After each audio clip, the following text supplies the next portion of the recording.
All right, welcome back to the Rami Lavi podcast. And wow, what a game. What a job by the Giants, by the Lions, I should say, offensive line.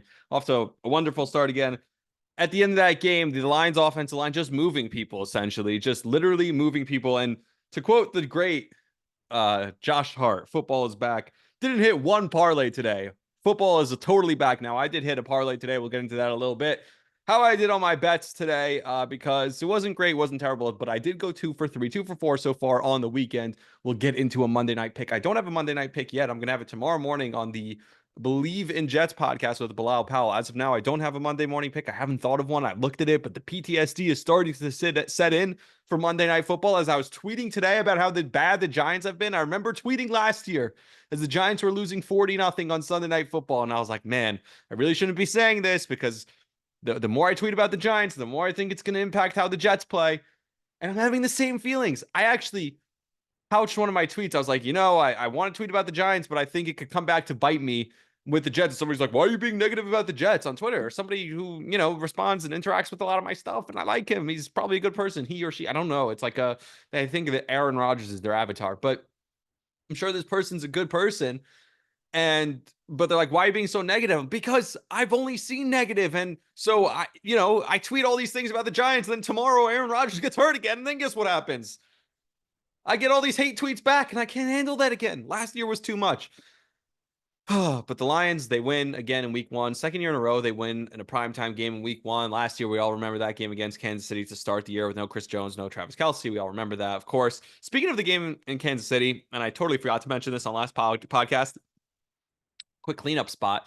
But on last podcast, I forgot to mention all the penalties for not lining up at the line of scrimmage.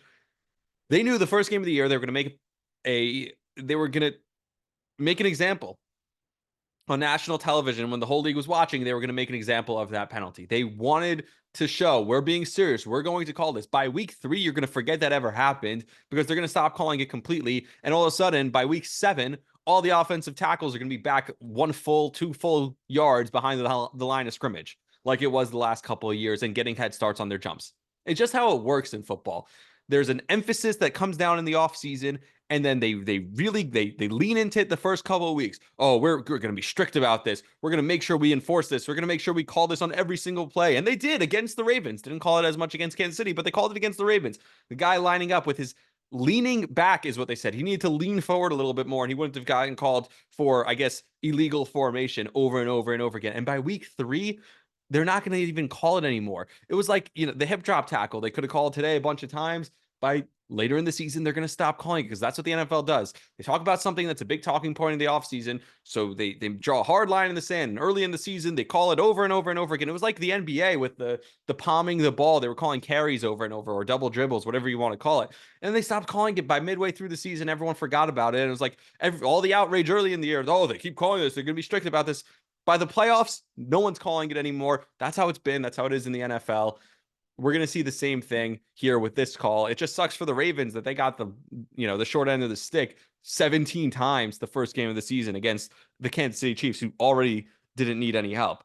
In this game, by the way, speaking of O-line, how about the Lions O-line? Because they moved people. The Lions O-line won this game for them. And by the way, I was right before the game. How many freaking times are we going to hear about Stafford and Goff and they're traded for each other? And look at this picture. They're lining up in overtime. They're going to shake hands. They were traded for each other. And now one's in one place and one's in... My God, we get the point. We heard it 10,000 fucking times. I get it. They were traded for each other. Did you know these two guys were traded for each other? They used to play on each other's teams. And now one won a Super Bowl right away. And the other one, he's building something here in Detroit. Wow. We know! My God. You know what they have in common? They both went to the Super Bowl without the Detroit Lions. That's what they have in common, by the way. But the Lions get the win tonight. Happy for them. Dan Campbell almost did his specialty, blew a 2-touchdown lead. So almost blew it again. And by the way, that wasn't even the craziest part because I'm happy they got the win in the end. Congrats to them. And nice comeback after they go down 3. That touchdown drive, by the way, for the Lions to take for the Rams to take the lead, that was the Super Bowl all over again. That was the Super Bowl against the Bengals from a couple of years ago. Just every big play. Like, there were other guys scattered throughout that drive, but every big throw, every big play on that drive, Cooper Kupp, again and again. And the toe tap on the sideline, that was disgusting. My God. The way he got his 2 feet down and he dragged it twice. They mentioned it on the broadcast, but he dragged it twice. Cooper Kupp is ridiculous. When he's at his best and when he's healthy, he is better than anyone in the league. The route running is sick. The way they scheme him open, because you know that that's who they're going to, and he still doesn't matter. He's unstoppable. He could be MVP. I said he should have been the MVP of that Super Bowl because no matter what they did, they couldn't stop him. It was unbelievable. So Stafford finding him again and again was awesome, and that was a throwback. But then the Lions, I mean, I thought they should have called timeout before the third down from like the 6 or 7 yard line, because they already looked gassed there. I thought there was no reason. So they were all standing up, hands on their hips, and they barely even got down to the set position by the time the Lions snapped the ball. There was no reason to let them get all the way down to the 1 and then call timeout. Ultimately, the timeout didn't even matter because once they got to the 1 with a first down at the 1, they were going to get in. It was only a matter of time, and they got in on the very first snap. So, I mean, the Lions will line out tough them. But I mentioned some Dan Campbell just mind-numbing mistakes. How about the end of the first half when he puts Goff back out there and Goff takes a huge sack? Goff could have gotten his head taken off there. If Goff gets hurt on that play, because you're trying for a deep ball down the field, maybe get some cheap points, get an easy field goal before the end of the half. Like, what are we doing, Dan Campbell? Just use your brain. And I was shocked that he didn't try to go for it at the end of the game on fourth down, that he went for overtime. I was shocked. I was hoping that he would go for overtime so that we could then get the Lions getting the ball first, kicking a field goal, and then the Rams would come down the field and score a touchdown for the win, because then my bet would have hit. Now, ultimately, my bet didn't hit, while the +6.5 did hit. And so the alternate spread did hit, where the Rams did cover the 6.5 that I had. I did not get to the 47 points that I needed. It was only 43 points, very low scoring game. So for these two teams, a couple of missed opportunities early in the game led to being low scoring, but I didn't understand what Dan Campbell was doing there. The biggest story, though, from the week and in New York here, obviously, is the New York Giants. And for New York Giant fans, I don't know what to tell you. I don't know what you expected. I've never seen a team get such a bump from social media, from East Coast bias, from Hard Knocks. We love Shane and Dable on Hard Knocks. Daniel Jones, make or break year, and year 6 for Daniel Jones is going to be make or break. We know who he is. Oh, well, this team, Minnesota, sucks. It's Sam Darnold, house of terrors for him. He saw ghosts in the stadium. He's going to come back here. He's not going to. Come on. Easy. This is basically a homecoming game for the Giants. 100-win season, or 100th season. It's not even their 100th anniversary. That's next year. It's their 100th season this season. But, oh, yeah, the Giants, easy. They're going to cakewalk over how are they underdogs at home in this game? And I had to hear every single person, other than Greg Giannotti, give him credit. He is a Minnesota fan, but give Giannotti credit because he actually said he thought that the Giants were going to lose. I called the Lions the Giants earlier. Now I'm calling the Giants the Lions. Great. Off to a wonderful start tonight. This is what sitting for 8 hours on the couch. I didn't. I was working the Yankee game today. I produced the Yankee game on the radio. So I was one eye on the Yankee game, was watching football. Yeah, my brain is mush at this point. Hours of watching football and producing the Yankee game today, man, yeah, my brain is mush. So I've been calling the Lions the Giants and vice versa. But still, Giannotti, give him credit. He actually picked the Vikings. He said, no, I actually like the Vikings in this game. Minus the 1.5. Give it to me. I like the Vikings in this game. Well, guess what? He's the only one. I looked at that graphic that we put out on WFN. Every single person picked the Giants. And I quote tweeted, I said, no, I don't have the Giants. In fact, I have the Vikings money line, and I also have the Giants team total under 20.5 points. How is it 20.5 points? How was Daniel Jones with this offensive line going to score 20.5 points? It made no sense to me. They should have been 3.5 point underdogs at home. It made no sense. The line was so close. There were Giant fans today. They were actually optimistic about today. And I see Sean Morash going, I love Sean. He's hilarious. It's funny for me to see that halfway through the game, he's already tweeting, all right, let's tank. We got to go for Ewers in the first round this year, or Shador Sanders, or whoever it is, right? Because that's how bad the Giants were. Now, I don't think they're going to be bad enough. I think they're going to win some games, whether it's Tommy Cutlitz comes in, whether it's just the fact that their head coach, Brian Dable, is good enough to just win them a few games. The strength that was supposed to be their team with defensive line didn't show up today. 1 sack in the first quarter. After that, 0 pressures, 1 quarterback hit. That's it. No sacks, 1 quarterback hit. The rest of the game. The offensive line, trash again. Where was Malik Neighbors? Well, you have to have someone to throw him the ball. And they couldn't have. Daniel Jones is awful. Daniel Jones has 1 touchdown pass now on the regular season, and it was to the other team again. He had 1 touchdown pass in the preseason. It was to the other team. Yeah, now has 1 touchdown pass in the regular season. It was to the other team, a pick 6. Meanwhile, Saquon Barkley in Philly, hate to remind you of this, Giant fans, 3 touchdowns. His first run of the game, he fell down. Giant fans all got all excited. Oh, look at Saquon. Good luck over there. 3 touchdowns later. I'm sure the Giants would have liked at least one of those touchdowns because they couldn't score one on their own. a blowout. It wasn't close this game. My guy Sam Darnold looked pretty good. 28-6. That was the easiest bet. That was my 1 o'clock game bets. And I hit that with ease. I mean, it was so easy. Giants team total under 20.5. Vikings money line. I mean, that's the easiest bet I've hit all year. Unbelievable to hit that bet. So congrats. But again, I'm not sure why you expected better as a Giant fan. I really don't know why you expected better. Meanwhile, I mentioned the bets I hit. My second bet of the day, and this is when I thought the day was going well. Dak Prescott gets paid. And I thought, man, that's a bad thing. I thought this was an MVP season for Dak. I picked him to win the MVP. I thought this was a year that Dallas is going to be incredible because he's going to be motivated to get that contract. And they announced before the game that he gets the contract. I'm like sitting there, damn. I was hoping he wouldn't get the contract. I wanted to see an angry Dak Prescott play for the contract. And it didn't matter. They went out and they crushed the Browns. Not the Baltimore Browns, the Cleveland Browns. I mean, come on. That was crazy. And Deshaun Watson, like, this was funny. I saw this. It's so typical Browns. This could only happen to the Browns franchise that Deshaun Watson would show up and they'd run Baker Mayfield out of town for Baker Mayfield to become way better than Deshaun Watson. Baker Mayfield won against the Commanders. I saw that coming also. But, I mean, I got plus money for Dallas money line. That was one of the easiest bets also.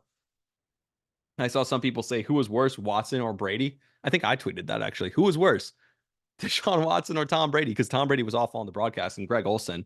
I mean, it's so funny because Greg Olsen, it sucks. You know, you're lowered. The salary, I think, is not even close. Like, then if you look at the numbers for who the A broadcast team to the B broadcast team, the B broadcast team gets paid way less of a salary than the A broadcast team. And obviously, we know Tom Brady's making all this money. And I opened the Fox Sports app today, and it's like 7 Super Bowls. It's like this whole intro to the Fox Sports app. Now he's here. Tom Brady is on the app. He's on Fox Sports. He was terrible. And sure, Tom Brady, he's one of those people who puts his mind something, gets better at it. But he wasn't good at all. And to think that by the Super Bowl, he's going to be as good as Olsen was with Burkhardt last year. Olsen was incredible. And Olsen, meanwhile, slid in with Joe Davis, first time doing it with him. Seamless fit, sounded incredible. For what could have been a nightmare for Greg Olsen, where he's taken out of this booth, it's been the most positive PR Greg Olsen has ever received. It's unbelievable to see how that spins on like that. But by the way, when I did see the people tweeting about, because that game that Brady did was that Browns versus the Cowboy game, which the Cowboys also blew them out by a final score. Let's see, I have it right here. The Cowboys won 33-17. A couple of late touchdowns for Watson. Congrats. But when I did see people say only the Browns can Baker Mayfield get great immediately when he leaves and Deshaun Watson sucks when he shows up. Well, first of all, Baker Mayfield led them to the playoffs. First, like, quarterback in Browns history that they drafted to lead them to the playoffs. I said, no, watch Sam Darnold, who just carved up the New York Giants at MetLife Stadium. Watch him become better than Aaron Rodgers. That can only happen to the Jets. You think Baker, who was already good in Cleveland, being better than Deshaun Watson, the guy who traded and gave all that guaranteed money to, you think that's bad? Watch Sam Darnold in your own building be better than Aaron Rodgers ever is in your own building. We'll see. Time will tell. I'm crossing my fingers, hoping that doesn't happen. But if that can only happen to the Browns with Baker and Deshaun, this can only happen to the Jets with Aaron Rodgers and Sam Darnold, not Zach Wilson. But speaking of Zach Wilson, I watched some of that Will Levis Tennessee Titan game, and they went up early. And I watched some of the Caleb Williams on the other side of that. And I started calling Will Levis Zach Wilson Levis. I think that's what I called him. I wrote it down. Zach Will Levison. That's what I called him. Zach Will Levison. Because that's how bad he looked. Some of those decisions he made, some of those plays he made were just horrendous. Will Levis, what are we doing here? He looked awful in that game, and he lost that game more than Caleb Williams won it, and Caleb Williams looked terrible too. And by the way, for Bears fans, I've been there. I've been to that first game of your rookie quarterback, first game of the future of the franchise, right? I've seen it with Sanchez. I've seen it with Geno. I've seen it with Zach Wilson. I've seen it with Sam Darnold, where they win early on in their career. And they didn't win because of the quarterback, but they won in spite of him. He didn't turn the ball over. He wasn't terrible. And I'm sure Bear fans today are telling themselves, well, what do you mean? Caleb Williams, I mean, he's a rookie. It's his first game. He didn't lose them the game. At least they won. They had a comeback victory. Yeah, he wasn't great, but like he led them to the win. I would have rather have seen the Bears lose. If I'm a Bears fan, I'd rather them lose the game and have him look like a competent NFL quarterback. Caleb Williams sucked today. And if you're positive after that performance, you're not winning anything this year. You're probably not even making the playoffs this year. This isn't the year for the Bears. Why do you care about a random win? A week 1 win against Tennessee means nothing in the long scheme of things. I would much rather have seen Caleb Williams look like the real deal, which he didn't look close to. He looked lost. He looked terrible in his first NFL game. That's not a positive. Oh, he led them to a comeback win. No. I would much rather Caleb Williams go out there, throw for 250 yards, 2 touchdowns, and a pick, run for a bunch of yards also, and look like he was part of this game. He was non-existent. He wasn't a part of this game. He was a deer in the headlights. Somebody who just looked like he didn't belong on the field with everyone else. That's what you're positive about because they won the game. Because Will Levis was so bad that he was Zach Wilson level bad. Come on, you got to be better than that if you're a Bears fan. You know football. And I've been there as a Jet fan. I've tried to convince myself. And guess how it works out in the end? You end up with a 40-year-old Aaron Rodgers coming off an Achilles because none of the quarterbacks you took for the last 2 decades have worked out. And it goes back further than that. I've only watched the last 2 decades. Speaking of Aaron Rodgers, Davante Adams looks, and bad coaching, by the way, also bad teams, bad coaching. Davante Adams looks just absolutely miserable. Max Crosby looks miserable. Now I'm starting to believe the rumors. Davante Adams will be a Jet by the end of the year. I mean, if this continues like this, what are you doing punting the ball away? Right? They had the ball in plus territory on a 4th down and 1 in a 1-score game, the Raiders did, and Antonio Pierce punted it away. What are we doing, Antonio Pierce? There's no way Davante Adams could have liked that. And Gardner Minshew looked like trash. I love Gardner Minshew, but he looked terrible in this game. And then the game doesn't get close. It's not close at the end. And the Chargers, I'm happy for them. I don't think they're this good. I think the Raiders are just that bad. Another case of that. And I saw the post-game stuff with Harbaugh in the locker room. It's cool. I'm happy for J.K. Dobbins, by the way. One of the guys I really liked working with in Baltimore, seeing him in interviews and press conferences. I didn't really get to know him on a personal level, but I kind of saw him on a personal level because he dealt with all the injuries while he was there and the back-to-back years with the injuries and coming off the end. Just, he talked about finally he felt like himself at the beginning of last year, and he really felt like himself. And then the devastating injury again. So I'm happy for JK more than anyone else. But yes, Harbaugh is running a different operation there clearly, and it's a much better system. And they even talked about it on the broadcast. They're like, it's not all on Justin Herbert just bailing them out. Justin Herbert wasn't great in this game. He didn't have to be, though. That's part of the point. But that game also, like Davante Adams, I would want. Max Crosby, I mean, they start the fight at the end. It just, yikes, bad situation. And the last thing was, I don't know if Russell Wilson ever gets his job back. Now, I know they didn't look great. They put up 18 points and they beat the Falcons. Both teams looked kind of pissed. And it's a classic Steelers win where it's like, wow, they played terrible. How'd they win that game? The Steelers looked just like trash and they won that game. And Justin Fields didn't look great either. But for a guy who probably wasn't getting first team reps all week, as Russ is dealing with his injury, it's not going to play. Is he going to play? Is he not going to play? Finally, it's announced he's not going to play. And of course, Russell Wilson shows up to the game, even though he's inactive, in shoulder pads. You're going to tell me this guy's going to make it through 16 weeks on the roster, 17 weeks on the roster? This guy's going to be cut by midseason. They've got to be fed up with him already in that locker room. Mike Tomlin knows what he's doing. I would guess, and we'll see. After a win, if Fields had played better, it would be an obvious stick with Fields until they start losing, until he starts looking bad. The fact they played poorly, maybe it makes it easier to go back to Russ. But Russ got hurt before he even played one game. I wouldn't even go back to Russ. I would just stick with Justin Fields and go from there. That's honestly what I could do. And just, there's no way you're endearing yourself to your locker room. How corny Russ was with the stupid shoulder pads on the side. Come on, man. Just when will you learn? You ran yourself out of town in Seattle for the same reason. You ran everyone else and then yourself ultimately out of town in Denver for the same reason. And now you're going to do the same thing. Anyway, like I mentioned, my Sunday night pick didn't hit. But my 2 earlier picks, I went 2 for 3 today in my bets. But let's review. I did pick some games against the spread. I didn't actually, these weren't my picks.